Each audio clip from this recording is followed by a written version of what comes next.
జిల్లా కోర్టు ఓ ఎస్ఐకి సంబంధించిన విషయం పైన సంచలన తీర్పునిచ్చింది. ఓ ఎస్ఐకి 10 ఏళ్ల పాటుగా జైలు శిక్ష విధించింది గుంటూరు జిల్లా కోర్టు. ఇంతకీ కారణం ఏంటంటే ప్రేమ పేరుతో ఓ యువతిని మోసం చేసిన ఘటనలో ఈ తీర్పునిచ్చింది. నగరంపాలెం ఎస్ఐగా విధులు వర్తించారు రవితేజ అనేటువంటి ఒక వ్యక్తి. అయితే ఆ సమయంలో ప్రభుత్వ హాస్పిటల్ నర్సుతో ప్రేమ వ్యవహారం కొనసాగించాడట.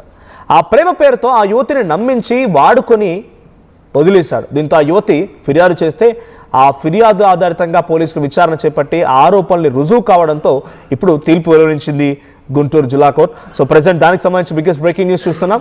సో గుంటూరు జిల్లా కోర్టు ఇచ్చిన తీర్పుతో ఇప్పుడు ఈ సదరు ఎస్ఐకి 10 ఏళ్ల పాటుగా జైలు శిక్ష విధించారు. సో ఈ శిక్ష సరిపోతుందా అంటే చెప్పాల్సినటువంటి నలుగురికి మంచి చెప్పాల్సినటువంటి పొజిషన్లో ఉన్నటువంటి ఆ సదరు ఎస్ఐ ఈ నిర్వాకం చేసి ఈ నిర్వాకంతో రుజువు కావడంతో 10 ఏళ్ల జైలు శిక్ష ఆయనకు విధించారు. సో మీ కామెంట్స్ని ఎక్స్పెక్ట్ చేస్తున్నా. ఆయనకి ఈ శిక్ష సరిపోతుందా? 10 ఏళ్ల పాటుగా జైలు శిక్ష అంటే ఇది సరిపోతుందా?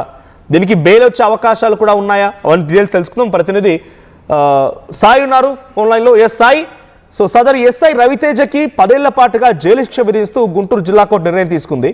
సో ఆ నేరం రుజువు అయింది.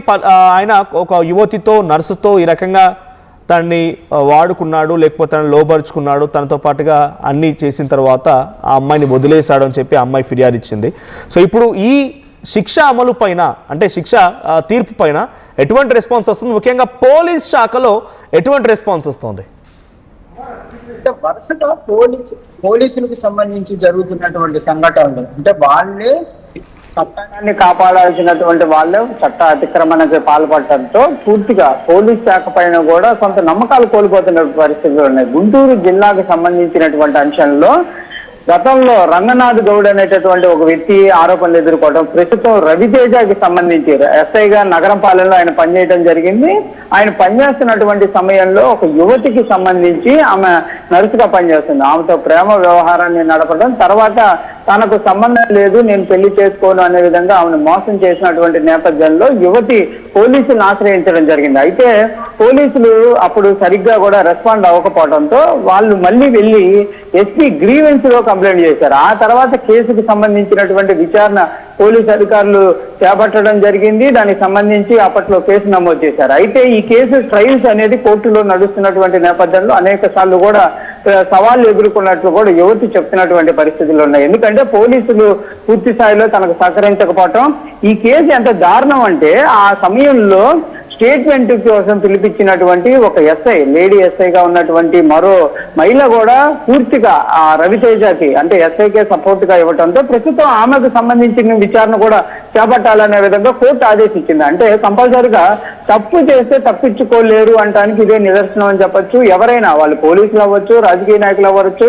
ఎవరైనా అవ్వచ్చు, కంపల్సరిగా కోర్టులో కనుక నిజ నిర్ధారణ అయితే మాత్రం శిక్ష తప్పదు అనటానికి ప్రస్తుతం ఎస్ఐ రవితేజకి సంబంధించినటువంటి అంశం అని చెప్పొచ్చు. ప్రస్తుతం అమరతులూరు వేమూరు నియోజకవర్గంలో ఉన్నటువంటి అమరతులూరులో ఎస్ఐగా పనిచేస్తున్నటువంటి రవితేజ 10 ఏళ్ల పాటు జైలు శిక్ష అనుభవించాల్సినటువంటి పరిస్థితి ఉంది. అయితే ప్రస్తుతం దీనిపైన అయితే తీవ్రంగా అంటే మహిళా సంఘాలు కానీ ఆ రోజు ఆ యువతికి ఎవరైతే సపోర్ట్ గా నిలబడ్డారో వాళ్ళందరూ కూడా హర్షాన్ని వ్యక్తం చేస్తున్నటువంటి పరిస్థితులు ఉన్నాయి. కోర్టు జడ్జిమెంట్ కంపల్సరీగా ఇదంతా కూడా ప్రతి ఒక్కరికి చంపబెట్టనే విధంగా చెప్తున్నారు. ఎందుకంటే ఎస్ఐగా ఉన్నాడు కాబట్టి కంపల్సరీగా కేసుని ఏదో విధంగా చేసుకోవచ్చు అనే ఉద్దేశంలో ఉండుండొచ్చు. కానీ ఆమె దగ్గర ఉన్నటువంటి ప్రూఫ్లు కానీ ఆమె తరఫు వాదించినటువంటి లాయర్లు కానీ ప్రతి అంశాన్ని కూడా క్షుణ్ణంగా కోర్టు పరిధిలోకి తీసుకువెళ్ళడంతో ఈ శిక్ష పడింది అనే విధంగా చెప్పొచ్చు. మొత్తం 2023లో జరిగినటువంటి కేసు నమోదుకు సంబంధించి ఇప్పటి వరకు ఈ కేసు పైన అనేక సార్లు కూడా విచారణ చేపట్టినటువంటి నేపథ్యంలో ఎస్ఐ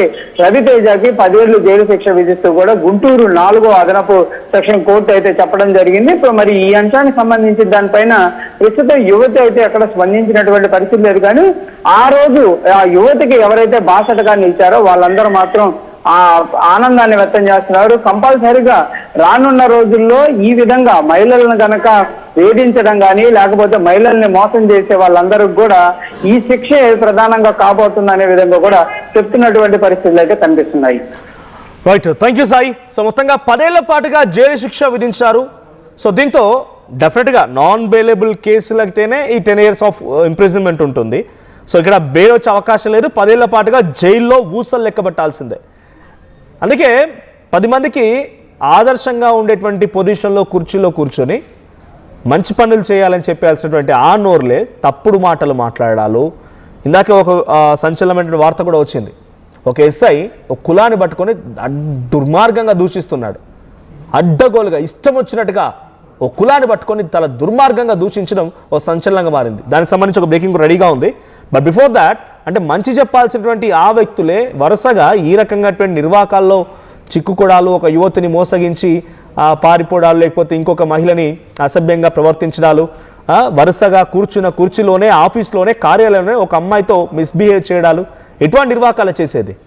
సో గుంటూరులో ఈ సదరు ఎస్ఐ నగరంపాలెం ఎస్ఐగా విధులు వర్తించేవాడు. సో రవితేజ ఆయన పేరు. సో ఆయన ఒక నర్స్, ప్రభుత్వ ఆసుపత్రిలో పనిచేసే నర్సుని తనని ప్రేమ పేరుతో మోసగించి తనని వాడుకొని వదిలేసాడటువంటి ఆ సదరు యువతి ఫిర్యాదుతో రవితేజ పైన కేసు నమోదైంది. పోలీసులు విచారించారు.